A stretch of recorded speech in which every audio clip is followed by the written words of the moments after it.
तो प्यारे बच्चों, इस वीडियो में डिस्कस करेंगे क्लास 7 सब्जेक्ट मैथ के mid term examination 2024-25 morning shift के क्वेश्चन पेपर को विद सॉल्यूशन दोनों मीडियम में ध्यान से कंप्लीट पेपर का सॉल्यूशन देख लो, प्रैक्टिस कर लो। सबसे इम्पोर्टेंट, अभी तक जितने पेपर हुए हैं दोनों शिफ्ट के मॉर्निंग इवनिंग के ऑल सब्जेक्ट आंसर अपलोड हैं। कमेंट में प्लेलिस्ट की लिंक मिलेगी, देख सकते हो सॉल्यूशन, वही सॉल्यूशन जिससे आपकी कॉपी चेक होगी। ठीक है, तो ध्यान से देख लो सॉल्यूशन को और प्रैक्टिस कर लो। सभी क्वेश्चन है मोस्ट इम्पॉर्टेंट। ठीक है, ध्यान से देखो, स्टार्ट करते हैं। ध्यान से देखो। ओके, दोनों मीडियम के बच्चे ध्यान से देखते चलेंगे। क्वेश्चन नंबर 1 का 1। ठीक है बच्चों, सेक्शन ए, पहला क्वेश्चन था निम्न में से कौन सा पूर्णांक रिक्त स्थान भरेगा। Which of the following integers will fill the blanks. तो देखो ध्यान से, यहाँ पर हमें कितना फिल करना था कि -43 आ जाए। 0 प्लस मान लेते हैं x है इक्वल टू -43 के। तो इसमें जोड़ने का कोई मतलब नहीं था, -43 आंसर हो गया। ठीक है, तो x बराबर अगर इसको उधर भेजोगे भी तो इसकी कोई वैल्यू नहीं है। ठीक है, यही आपका आंसर आ जाएगा फर्स्ट में -43। तो सी ऑप्शन राइट है। अगला, संख्या 7 के लिए मिलान चिन्ह है। The tally marks for number 7 is. तो देखो मॉर्निंग शिफ्ट वाले पेपर में लास्ट सेशन के भी समझाया था। 1 2 3 4 ये हो गया 5, अगला 6 7, ये कंडीशन होगी। तो यहाँ पर है डी राइट है। ठीक है, अगला, दी गई आकृति में कितने कोण हैं। How many angles are there in the given shape. तो देखो ध्यान से, 1 2 3 4 5, सी आ गया। ठीक है, सी। अगला,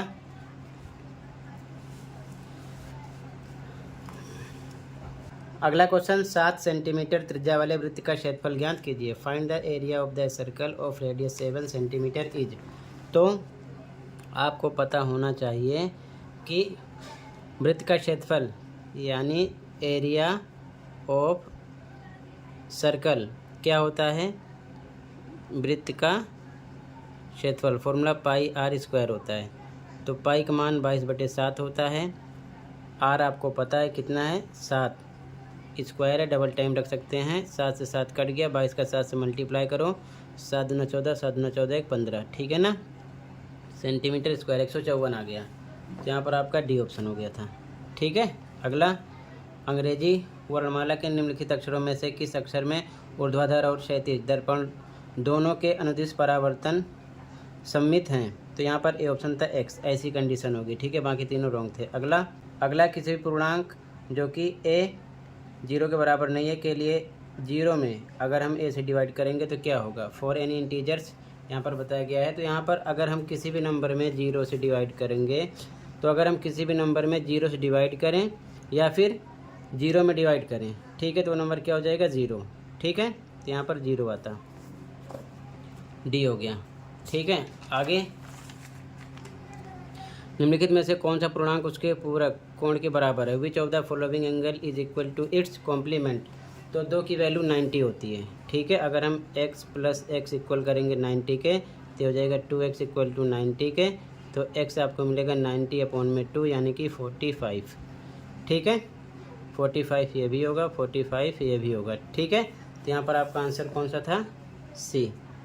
ठीक है, अगला, एक वृत्ताकार क्षेत्र के चारों ओर की दूरी कहलाती है। The distance around a circle region is known as it's.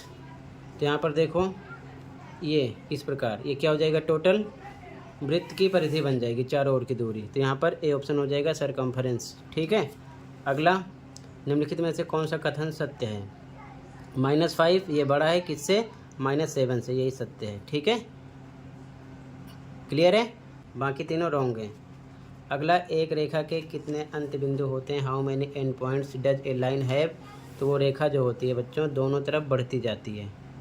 ठीक है, तो कोई एंड पॉइंट नहीं होता, यानी कि 0 आएगा, ए ऑप्शन। अगला, वृत्त के क्षेत्रफल का अर्धवृत्त के क्षेत्रफल से अनुपात होता है। The ratio of area of circle to the area of semicircle. तो ध्यान से देखो, वृत्त का क्षेत्रफल होता है पाई आर स्क्वायर और बटे में अर्धवृत्त का क्षेत्रफल पाई आर स्क्वायर बटे में 2 होता है। अगर इसे आप सोल्व करोगे तो पाई आर स्क्वायर गुणे ये 2 ऊपर चला जाएगा और नीचे पाई आर स्क्वायर बचेगा, ये कट गया, नीचे ऊपर 2 है नीचे 1 है, यानी कि 2:1 आ जाता। ठीक है, सी ऑप्शन हो गया। अगला, पूर्णांक जिसका गुणनफल -1 के साथ 1 होता है।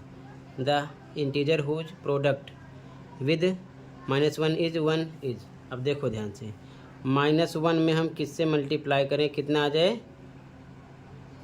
प्लस का 1, तो -1 से ही कर सकते हैं, तभी तो क्या आएगा, +1 आएगा। ठीक है, या दूसरे तरीके से कर सकते हो, -1 मान लेते हैं x से मल्टीप्लाई करेंगे, कितना आना चाहिए, 1, तो x इक्वल टू ये 1 है, ये नीचे आ जाएगा -1, डिवाइड करोगे तो आपको क्या मिल जाएगा, -1, तब भी आपको -1 ही मिलेगा, यहाँ पर -1 आ जाएगा। ठीक है, सेक्शन बी स्टार्ट हो गया। ऐसे पूर्णांक युग्म लिखिए जिनका योग -5 हो। तो देखो, -3 -2 हो गया, आप और कोई सा भी नंबर लिख सकते हो। ठीक है ना, इन दोनों को प्लस करोगे, -3 फिर प्लस -2, तो ये -3 ये प्लस -2 बराबर आएगा -5। ठीक है, इस प्रकार अंतर -2 हो तो -5 -3। अब जैसे -5 लिखा, फिर अंतर के लिए माइनस, फिर -3 है अगला, तो हो जाएगा -5 माइनस +3। आगे सोल्व करोगे तो -2 आएगा, बड़े का निशान लग जाएगा। ठीक है, ये हो जाता, ये इसका आंसर हो जाता।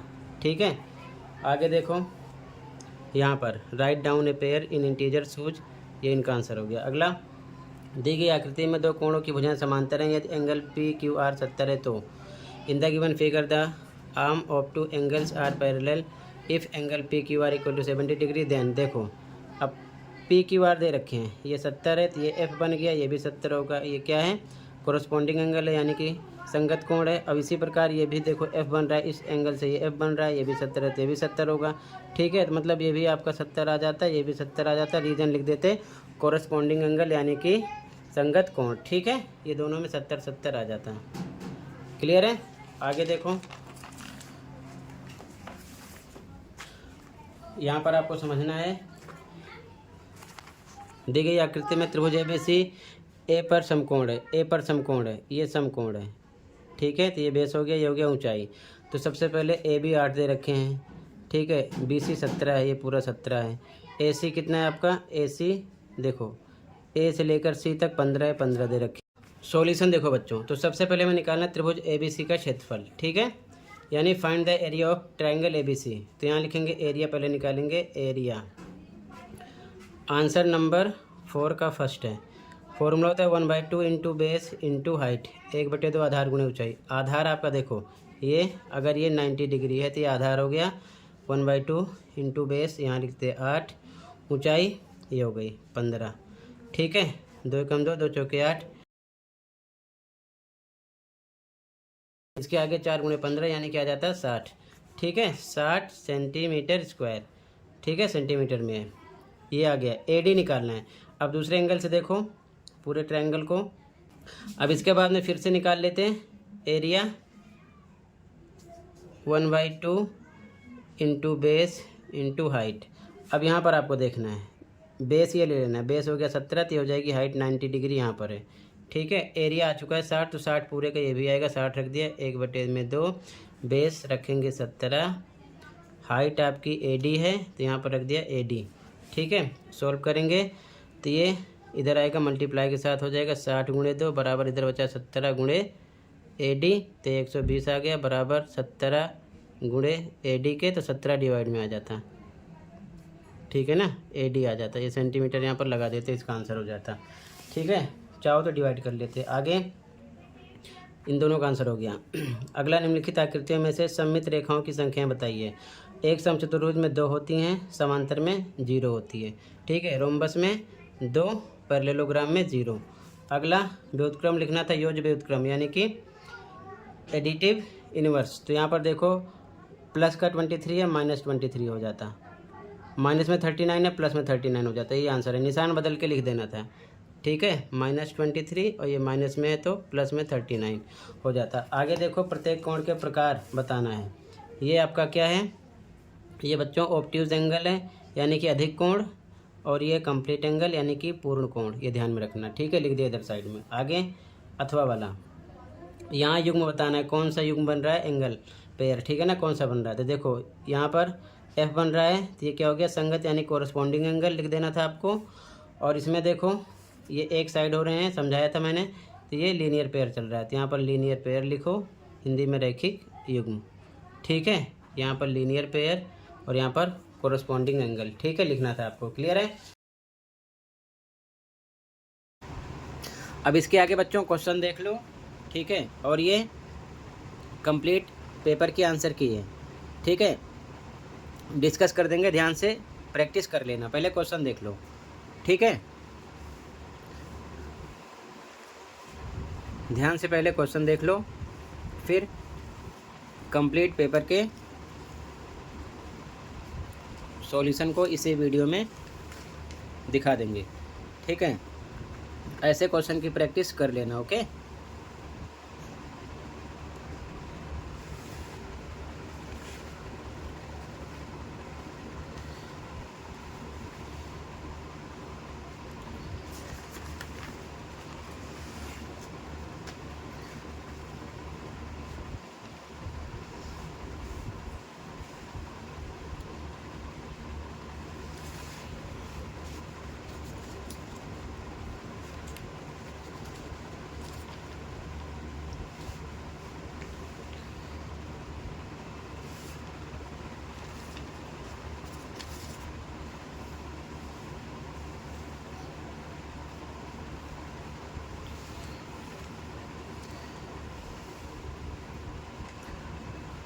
तो टोटल बच्चों इतना ही था।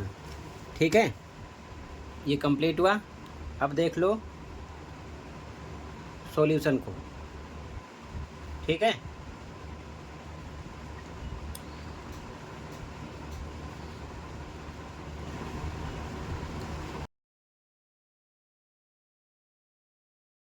ध्यान से देख लो सॉल्यूशन।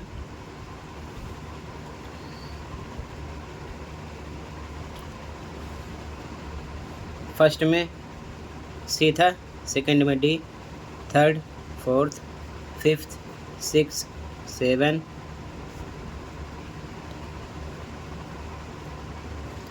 8, 9, 10, 11, 12 सेक्शन बी का आंसर है। ठीक है, आंसर 4 का फर्स्ट, सेकंड, 5 में ए, बी, 6 में फर्स्ट, सेकंड, 7 में फर्स्ट, सेकंड, 4 का answer first, second, section C answer 8, answer 9,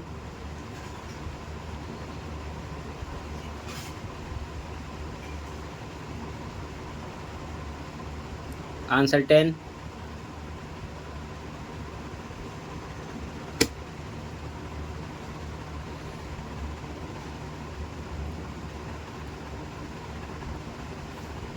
और का आंसर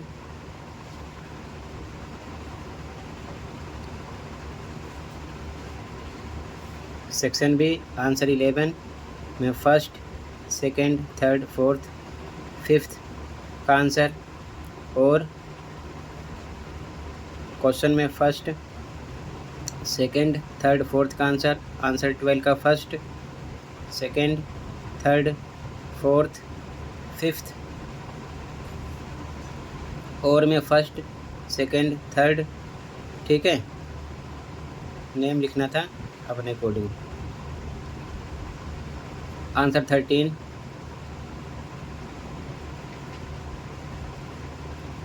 सेक्शन ई 14 में फर्स्ट का आंसर, सेकंड का,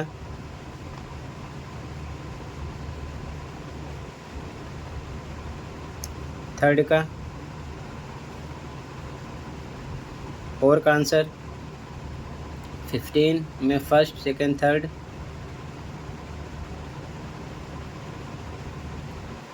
का आंसर, और का आंसर 16 में फर्स्ट का आंसर, सेकंड का, थर्ड का, और का आंसर। ठीक है, टोटल ये कंप्लीट हुआ। ठीक है, इसी प्रकार सभी पेपर के ऑफिशियल आंसर अपलोड हैं, कमेंट में लिंक मिलेगी, देख लेना। ठीक है, तो टोटल ये कंप्लीट हुआ, प्रैक्टिस कर लो। मिलते हैं अगली वीडियो में। अच्छा लगे तो चैनल को सब्सक्राइब कर सकते हो। Thank you for watching and take care. Okay.